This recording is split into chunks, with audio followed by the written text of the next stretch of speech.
Okay, so this is a follow-up to what I thought was a homeless encampment, my last video. And when I posted that video, number one, the exposure on my my camera was not it wasn't set properly. I hopefully fixed that today. I apologize for that. But number two, in the comment section, when I posted it saying it was a homeless encampment, possibly abandoned, an indigenous gentleman corrected me on the post. It turns out it's not a homeless encampment. Now, I'm on the other side of the river from this structure, and when I get over to the other side, I'll explain to you what was explained to me by this indigenous gentleman from the United States. He explained to me what it actually is. So whenever I rode my bike, I'd always see this structure across the Humber River, and it had a white tarp over it, and I just thought it was some sort of aluminum dome tent that some homeless people set up. But I don't think that's the case at all anymore.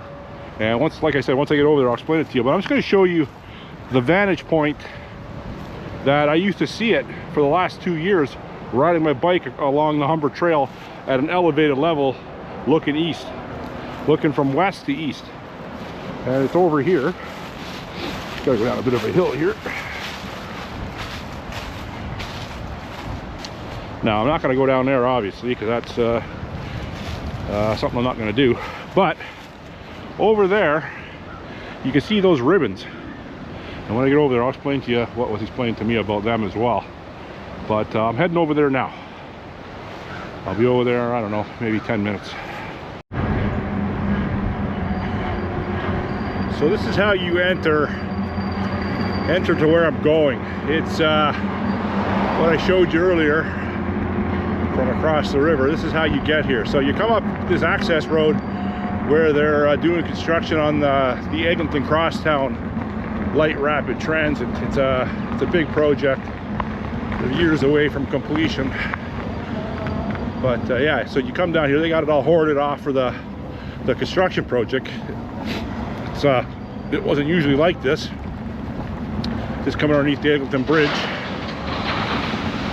You go across underneath the Eglinton Bridge, and this is an access road that will lead you to Scarlet Road Golf Course as well.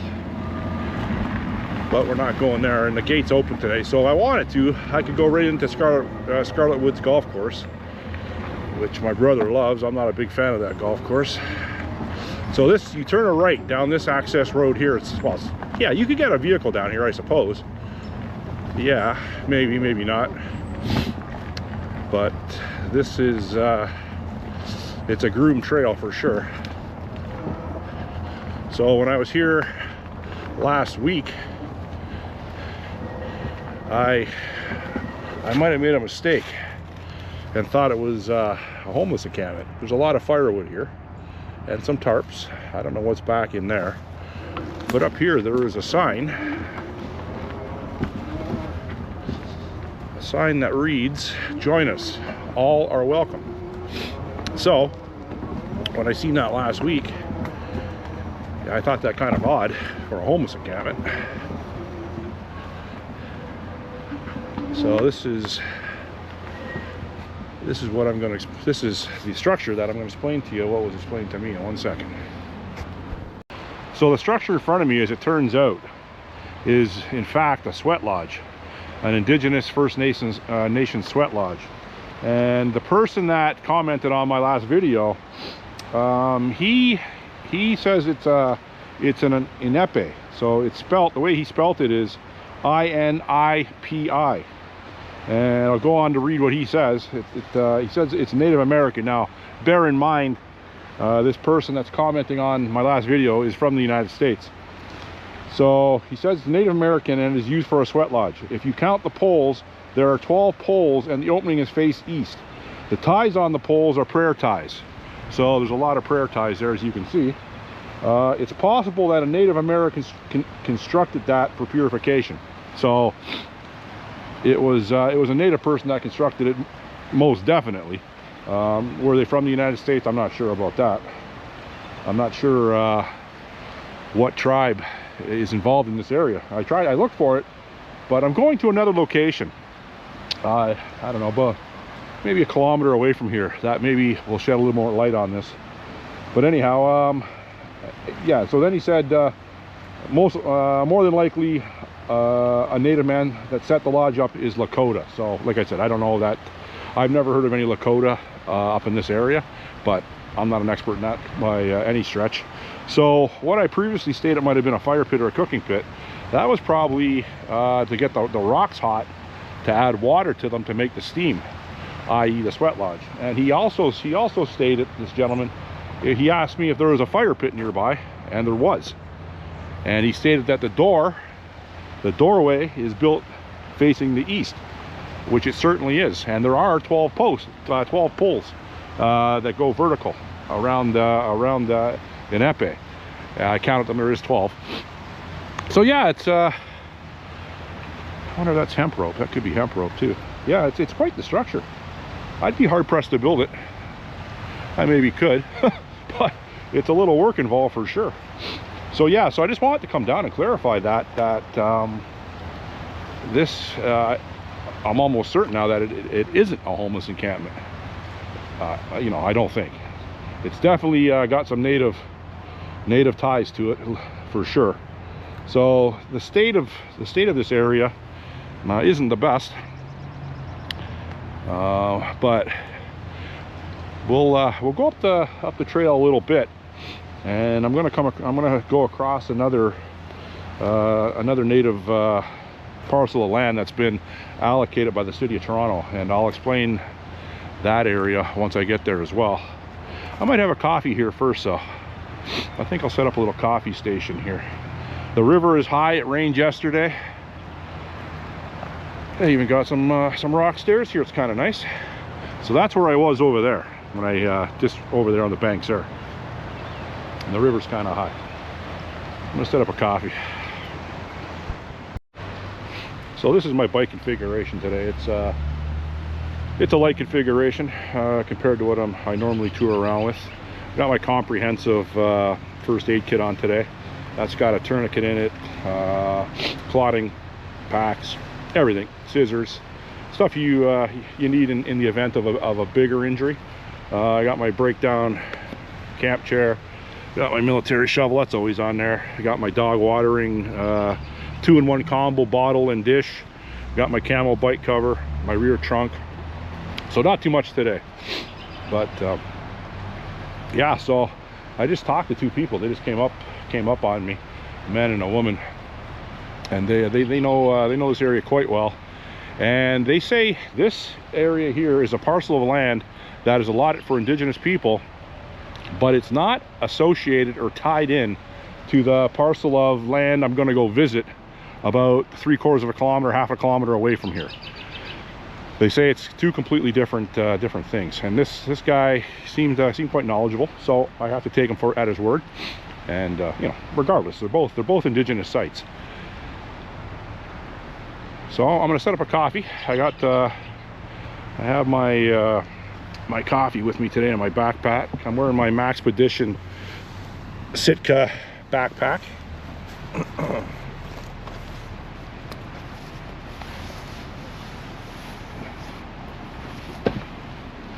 And inside my backpack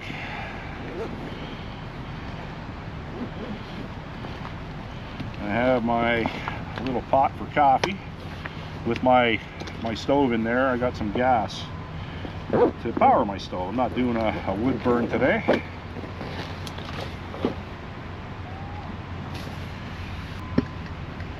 A bottle of water.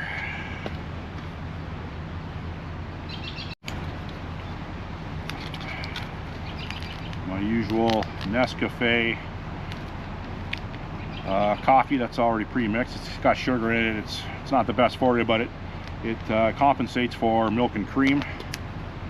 And I have 2 Taster's Choice instant coffees that I add to it. And inside the pot, the little titanium pot, I have my little Soto Windmaster stove. This is my small stove. It fits in that pot nicely. It nests in there nicely. It's got a self-igniter on it. Not that it matters. I also have in my sling bag, I have means of fire in there.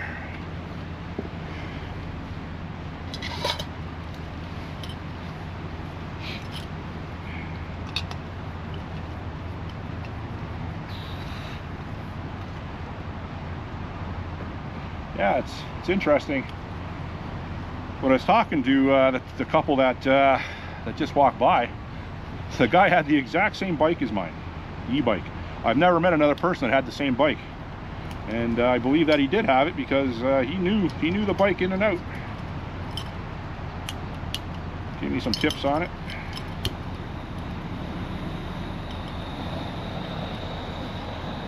I have to say today it's kind of chilly out today too. It's about -1.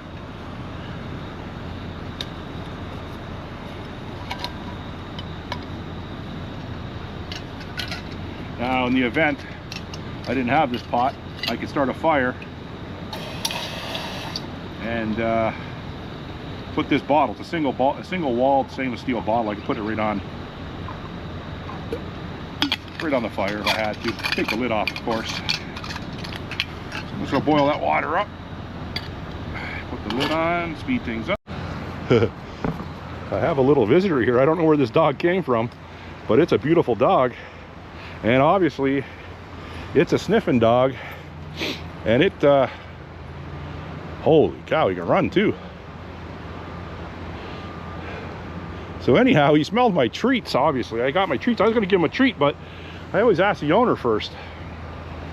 I think he's coming anyways.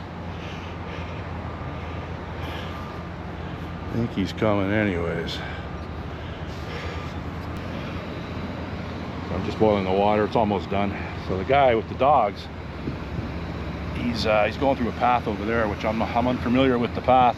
But that one dog that was just here, holy, beautiful dog and very well trained. Because when he called that dog, recalled him, he flew back to him. Yeah, I don't like giving dogs treats unless the owner okays it.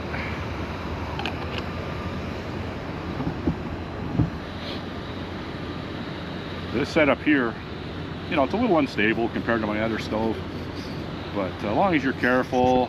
That's what I was worried when the dog came over, he's gonna bump it, but the dog knew to stay away from it.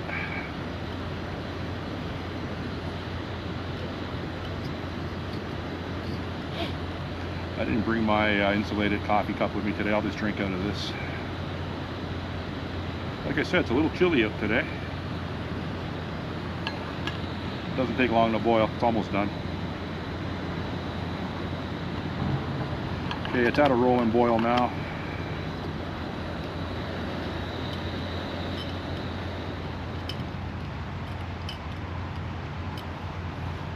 I'll get the stove over here. Got my EDC as usual with me.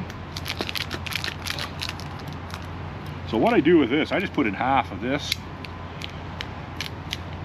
half of that, because this stuff is extremely, it's almost like hot chocolate, but it's a coffee. Yeah, about half. And I put in an entire taster's choice here.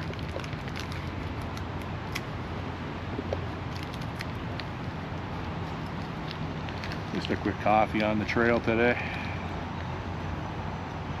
Now there's people that know this kind of lifestyle. They always look for the best tasting instant coffee, because when you're packing in and you're going, you want to go light or ultra light. Now obviously you can't bring cream and milk with you because you're going for extended periods of time in the woods, and you know, added weight, and the milk will spoil if you don't have it on ice. But so yeah. So I'm just stating the obvious that people that are coffee drinkers, I'm not an aficionado, it's just I like coffee. And I find this setup pretty tasty.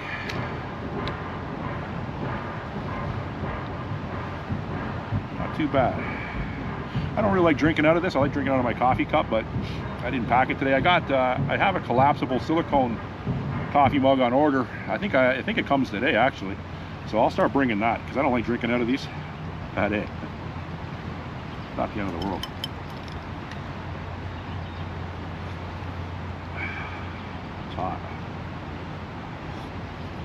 like I always say, my Keurig never gets it that hot at home. But yeah, okay, so I'm gonna finish up my coffee here, and then I'm gonna head down to the other indigenous location and go over that with you. It's quiet down here, but there's always someone around. Toronto is it's, I don't know if overpopulated is the right word, but compared to 20 years ago, this city has seen a significant increase in population, especially over the last 10 years of liberal governance. We've had a population growth, and the population growth tends to, migrate to the cities. Toronto being the largest city in Canada by far. And like I've said before in my videos, you're out in the woods, and there are quite a few wooded areas in Toronto. And you think you're alone, and as soon as you think that, someone like that dog came out of nowhere. I'm not afraid of dogs.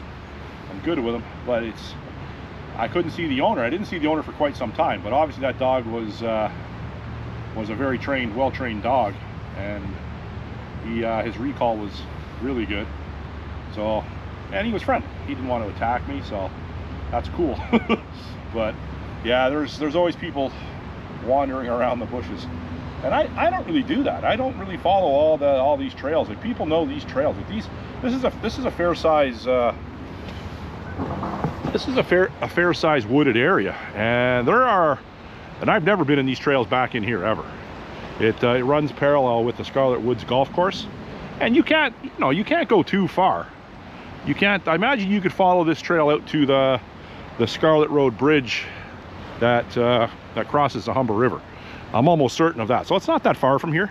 It's a nice little hike, but the water is nice and high. It's really nice down here. This side actually has more usable space than that side, obviously.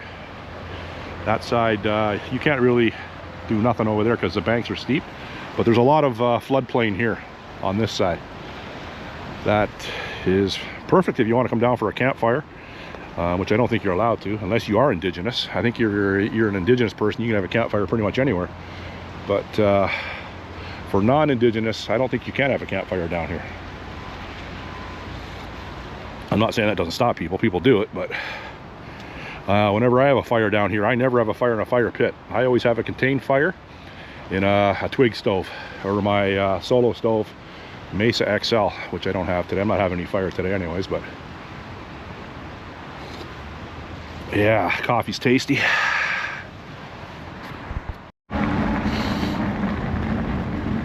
Okay, I'm just coming up to the other indigenous site. Now I'm going to turn my bike around, and I'm not even going to try to pronounce the name of what this indigenous name is, but I will show it. Yeah, there's no way I'm gonna try to pronounce that.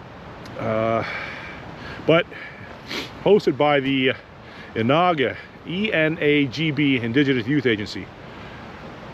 And obviously it's a City of Toronto sign, and it's got an address of 190 Emmett Avenue. So I'm gonna bring my bike up in here, and I'm gonna show you around in here.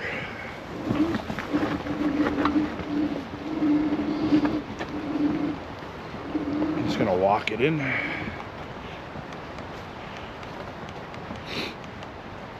And in my last video I was here, and I pointed out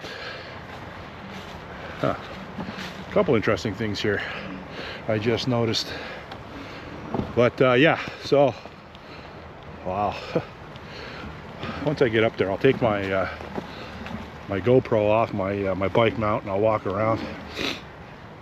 So this here is they're sap buckets for maple syrup. I don't know if there's anything in them. No, they're bone dry. But when I was here last week, I didn't stay long because I left my bike down on the trail. But today I'll do a little more of a comprehensive tour today.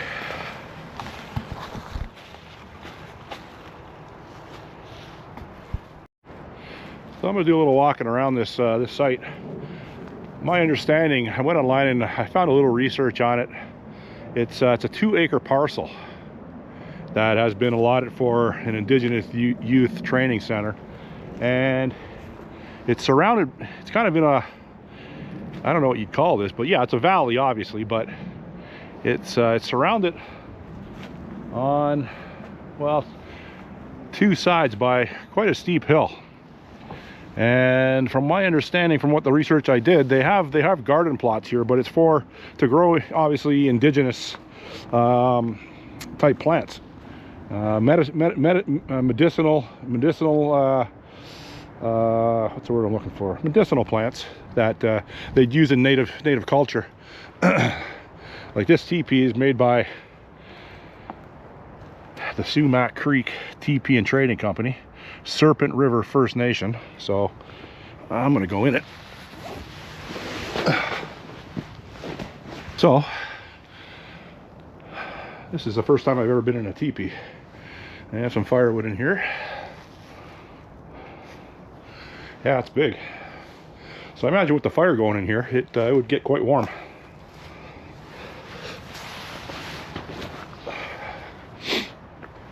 Let's go check this out.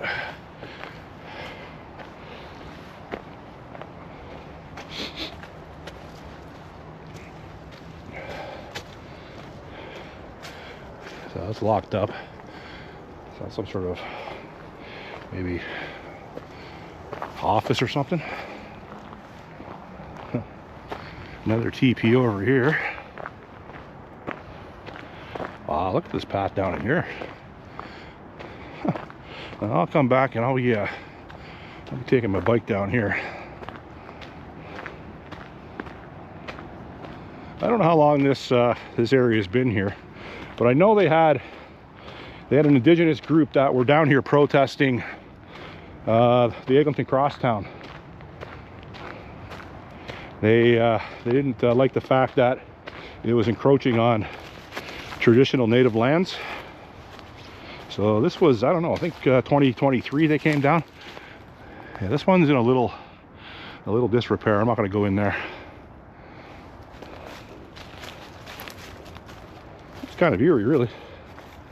Now up there, that might be what would that be? The hospital? That would be West Park Hospital up there. I think that's West Park. I don't know what this structure is here. Doesn't look too indigenous.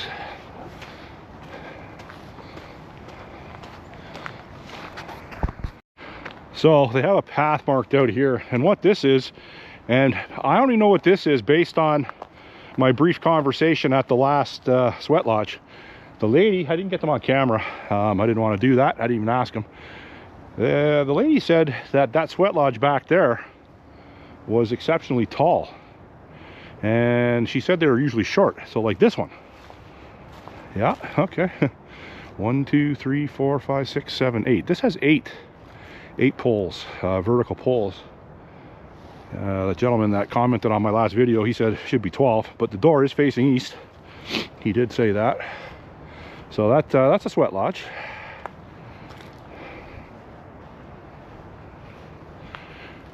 I don't know what this is. Another sweat lodge, maybe? This one is, yeah, this is a sweat lodge too, I guess. A big one. But this one is has caved in. Well, we had a lot of snow this year, so the snow got the better of that. What's this? Oh, the snow got the better of this too. So, yeah. Wow, look at this structure. All wood, eh? That's quite the build. It would take some time. This thing is large. So I don't know what you'd call that. That would be some sort of communal housing, I guess, for indigenous people way back in the day, like centuries. Yeah, I'm not gonna go back there. It's just modern buildings with supplies and whatnot. They say they got security cameras here. Premises monitored by 24-hour video surveillance. Huh. Okay, well, I haven't seen any cameras, but that's possible. I'm not here to cause any destruction or thievery, that's for sure. That's interesting. Yeah, it's you know, for someone like myself that has limited to no indigenous history experience, I don't have much knowledge of it at all. This is interesting for me. So I would recommend, if you live in the Toronto area, to come and check this out. It's I find it interesting. It'd be nice to see it all up and running in good shape with the garden going. That'd be interesting. What they got over here? Oh, looks like they were shooting some bow and arrow here. Crossbow, probably bow and arrow. Recurve. That's a target for bow and arrow.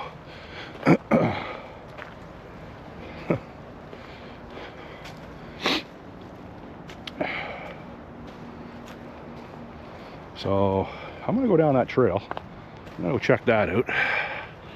See how far that goes. Nice sunny day in Toronto. Good day for this.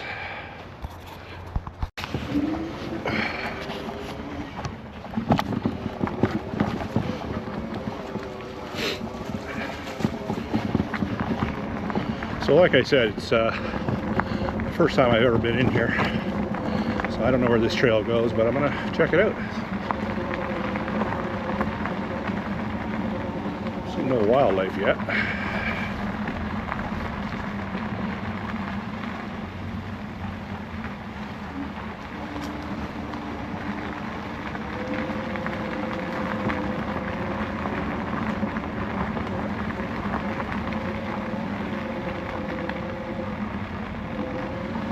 Yeah, I'm pretty sure up that hill is at West Park Hospital. It's a long-term care hospital.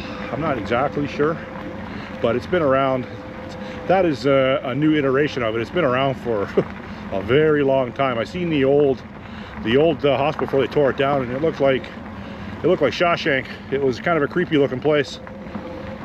So the new iteration is modern. I've seen that as well. Looks much less intimidating.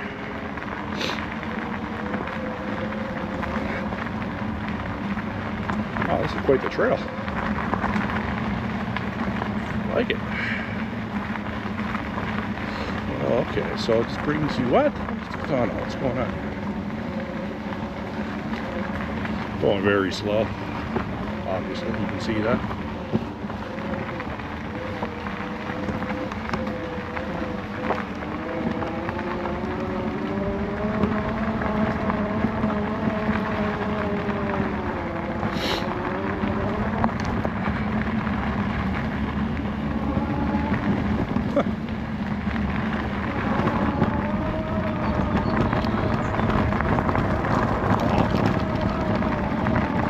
Very cool. Huh. Wow. So it brings you back out to Emmett Avenue. The gate's locked, can't get on the road there. So this is some sort of service yard for construction. Very cool. Very cool.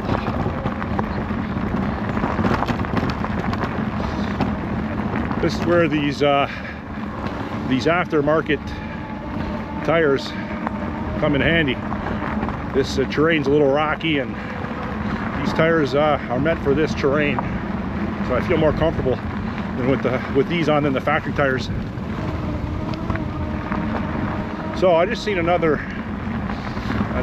sign saying about you're being surveilled by CCTV.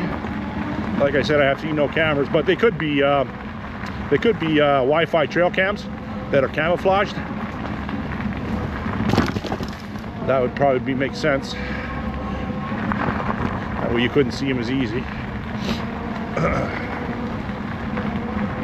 Yeah, I had no clue this existed. And equally, I'm kind of surprised that I haven't seen a homeless encampment down here, but they probably put the run to people that would attempt that down here.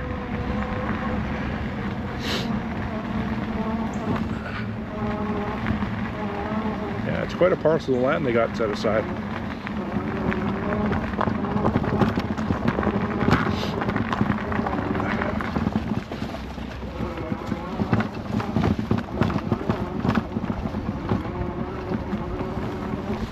Well, that's going to conclude my tour of this Indigenous Youth Learning Center.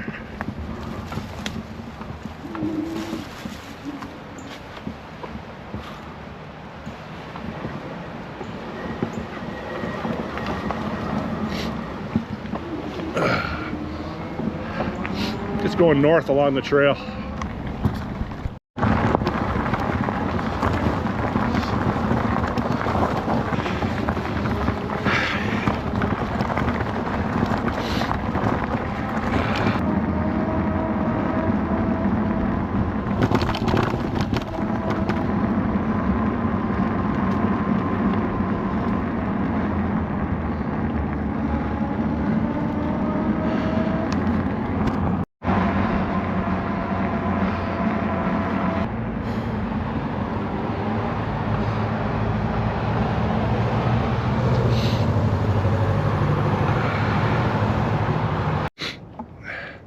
Well, I decided after my my Indigenous Youth Learning Center visit, I'd come by St. John's Cemetery on the Humber. I've been in this cemetery a couple times before. The sign reads St. John's Cemetery on the Humber, established 1801. It's a very old cemetery, like most are in Toronto. Well, I just got into St. John's Cemetery, and I noticed my left pedal was feeling funny. So look at this, it's loose. The crank arm is loose. So I've had that happen once before, and I believe it was on this side as well. So I'm gonna have to fix that. I have my tool kit on the bike. My tool kit's in here, so I'm gonna disassemble. I gotta take the, well, actually no, I don't have to take that water bottle off. I'll just move my seat up a bit. So this is my tool kit, and in this tool kit I have everything in here that could take the whole bike apart, including taking off the tires and patching the tubes. And I have my pump in my trunk. Which one is it? Okay, so hex key. What size we got here? 3mm hex.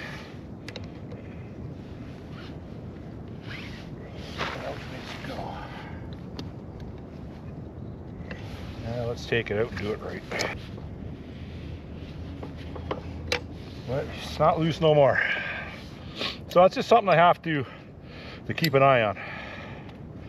Let's get back to the cemetery tour. Okay, got the bike all buttoned up.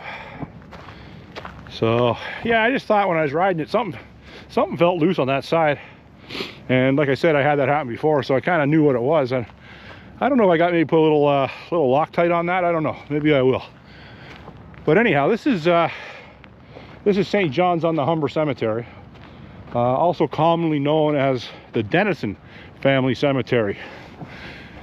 The allotment of land was put aside, I think even a little bit before 1801, by, I think his name was Captain John Dennison. And the cemetery is open to people that are direct descendants of the Dennison family and subsequent loved ones. So anyone who is related to the Dennisons in some form is allowed to be buried here for free. I guess you just have to pay whatever the fee would be to lease out a backhoe or whatever. Huh. Okay, so this stone here, in memory of Elizabeth, infant daughter of John and Sophie Dennison, born 2nd November 1800, died 14 October 1801. So this is Captain John's and Sophie's daughter, infant daughter. I believe this was the first interment at this cemetery.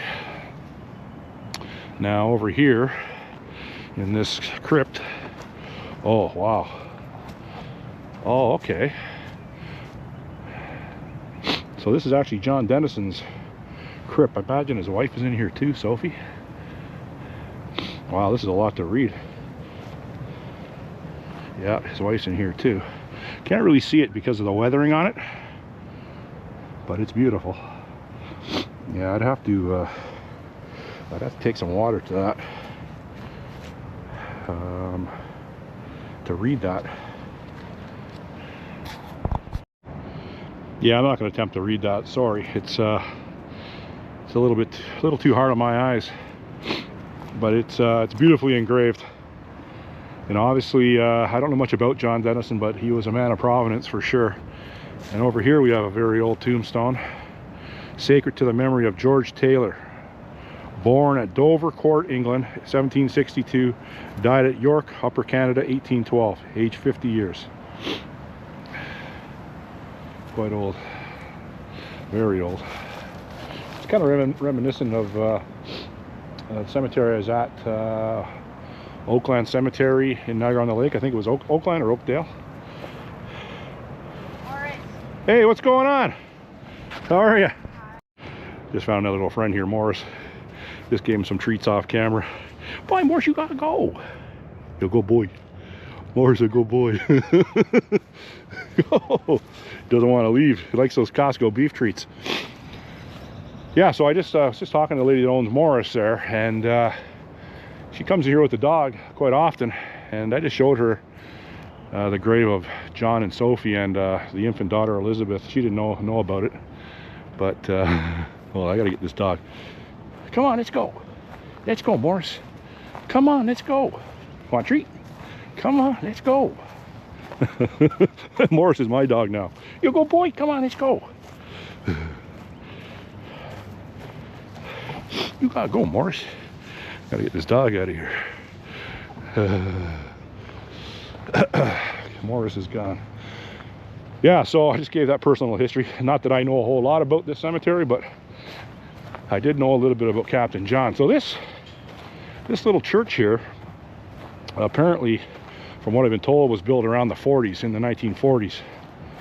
And I met a gentleman here in the wintertime that told me he's been in it. So yeah, it's quite nice from the outside. Just a little chapel made out of quite possibly Humber stone from the Humber River. So what I'll show you down this embankment here is where I've done a couple videos now where I've camped. I did a winter camp down here, and last week I was down here cutting some pathway. Yeah, I can actually see right down there is where I camped, and right down there is where I cut one of the logs, but I'm not going down there today. So as you can see here also at the cemetery, there's lots of open land, so like lots. So I don't know how big the Dennison family is, but they can get a lot bigger. I'm gonna put we got some Dennisons here. Margaret, born 1903, died 1969. Holy, died on Christmas Day, 1969. Marjorie Anderson Dennison, November 3rd, 1915, died 1990. 1910, 1975 for Richard Dennison. But yeah, so yeah, it's an interesting cemetery as far as Toronto goes, but most cemeteries are interesting. They all tell a story. I'm gonna put my my camera back on the bike. I'm gonna do a little ride around the path and head out. There's I imagine like there's a lot of Dennisons that have served in the military. I'm aware of that. Well, I'm not aware of that. I'm assuming that because it's a military family. I know that back in the day they were probably involved in the 1812 war. To be honest with you, I'm not sure, But yeah, so I'll just go do a little tour on my bike and I'm gonna head out.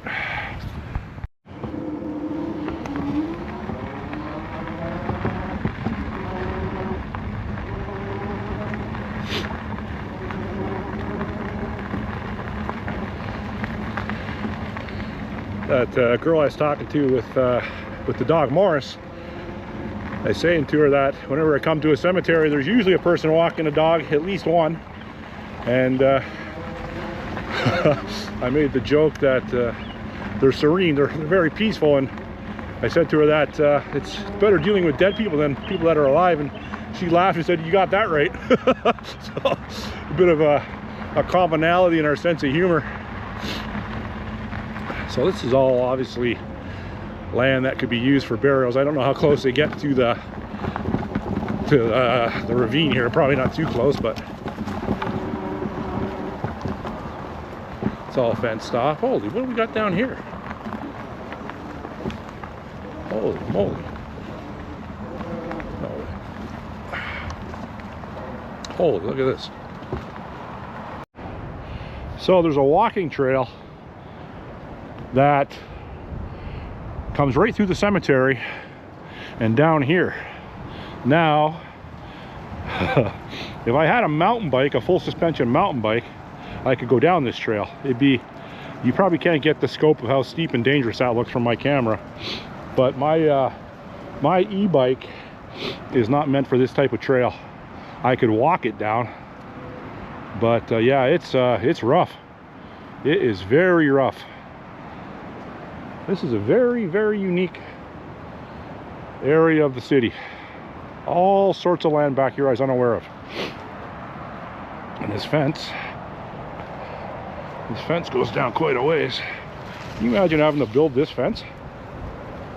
Holy moly. That's not something I'd want to do. And it's an old fence. It stood the test of time. But yeah, I'm up quite a ways. This is quite high up. Very interesting area today. I've had a good exploratory day. Trails everywhere I was unaware of. Yeah, so yeah, that trail there is a no-no for my bike. I'm gonna head back out of the cemetery and start making my way home.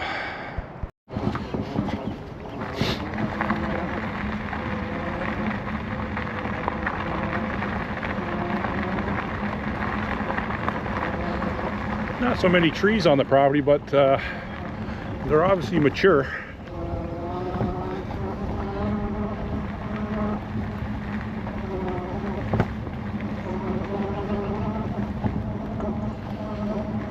Oh, nice and quiet here today. I guess if you come into a cemetery that isn't quiet, you should be concerned. You don't want to go into a noisy cemetery. That could be a little unnerving.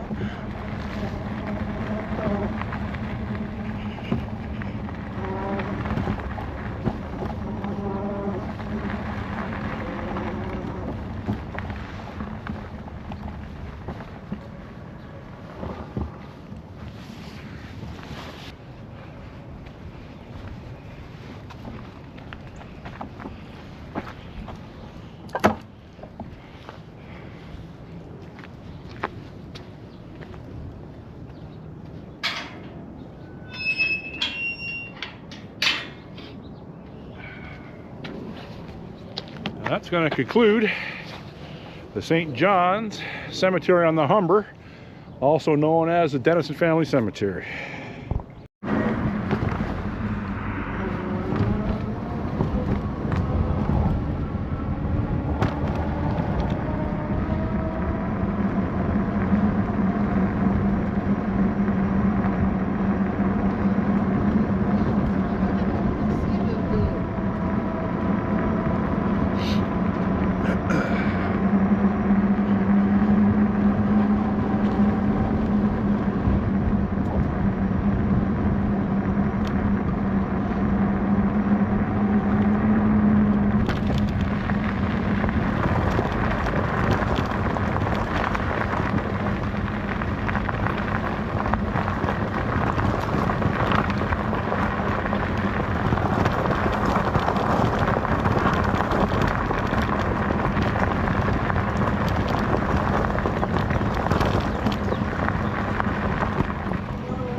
Heading out the way I came in and on my way home.